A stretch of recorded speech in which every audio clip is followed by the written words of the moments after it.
Hi guys, I'm Miss Wilkinson, and today I am reading you chapter 22 of the Unteachables, and I am reading as Miss Vargas. So here we go. In all my years in education, the greatest teacher I've ever worked with was a young man named Zachary Kermit. Oh, sure, we were all dedicated back then, fresh out of college, and convinced we were destined to change the world one student at a time. Zachary was different. All teachers dream of changing lives. He really changed them. The kids had no way of knowing it, but being placed in Mr. Kermit's class was like winning the lottery. It actually got to the point where I'd look out over my own group and feel a little sorry for them because there was a much better teacher just down the hall. That was before the Terra Nova incident turned him into a zombie. He went from best to worst. If I were doing my job, I'd have fired him a long time ago, because heaven knows he wasn't doing his job. Maybe I didn't see things clearly enough because he was a friend.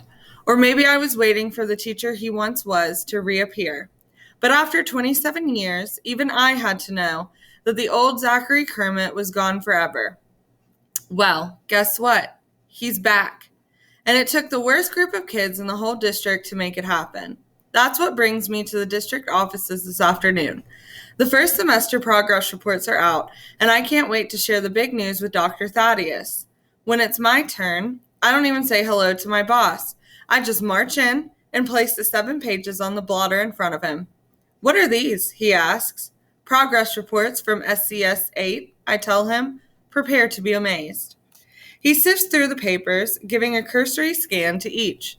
You're right, he says finally. I am amazed that an experienced administrator like yourself would be fooled so easily. I'm shocked. Fooled? Look at these results. Okay, they're just brief summaries, but last year these kids were all floundering. This is miraculous. It would be, he concedes, if it was real. Why wouldn't it be real? Zachary Kermit is a fantastic teacher. Oh, sure, he was in a funk for a while. I'd hardly describe 27 years as a while, the superintendent puts in dryly. But these kids and their needs have brought him back, I persist. It's wonderful. It's phony, he retorts. Zachary would never falsify student reports. To keep his job long enough to finish out the year, he would, he tells her. Your Mr. Kermit has figured out what thin ice he's on. He'd do anything to make sure he qualifies for early retirement. Not this, I say stoutly. I admit Zachary hasn't been the greatest teacher up until now, but his integrity has never been in question. Even at his very lowest point, he never claimed to be anything he wasn't. There's a difference in those kids now. It's not just Zachary. The phys ed coaches see it. The lunchroom monitors see it. Emma Fountain sees it. I see it. They're not angels, but they're better. They go on field trips. A local business leader has taken them under his wing. What local business leader? Jake Terranova, I admit. I know it's a little odd. He laughs mirthlessly. Spare me. I reject this so-called wonder of yours. In fact, he takes out a large ring binder and begins flipping pages. I've been reviewing the district contract. I'm sure you're familiar with Article 12, subsection 9. Refresh my memory, I reply warily. He smiles. It states that any teacher presiding over declining test grades in a core subject for 3 straight years can be deemed an ineffective educator and fired for cause. I'm appalled. You mean Zachary? He's been moved around so much that you couldn't possibly blame any classes failing grades on him. There's a formula, he explains. You calculate a baseline using past performances of the individual kids, and it just so happens that Mr. Kermit's students have shown declining results on the state science exam for the past 2 years. If the assessment at the end of the month goes the same way, then I've got him. I don't even watch my words. That's so unfair. He raises one jet black eyebrow. How can you, of all people, say that? You just told me he's turned this class around. If that's true, they'll ace the test, and Mr. Kermit will have nothing to worry about.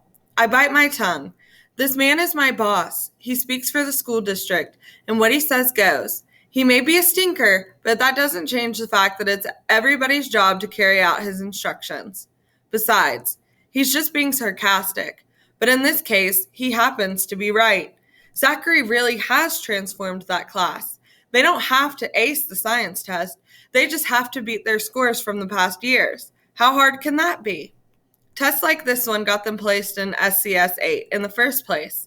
I leave the office feeling a lot better about Zachary's chances of making it through till June. Still, it can't hurt to pass on a suggestion that he might want to do some extra test prep for the coming science assessment. Forewarned is forearmed. Zachary Kermit is too good of a teacher to lose his retirement just because a certain cranky superintendent can't forgive him for something that was never his fault in the first place. That's all for today, guys. I hope you enjoy the rest of your story. Bye.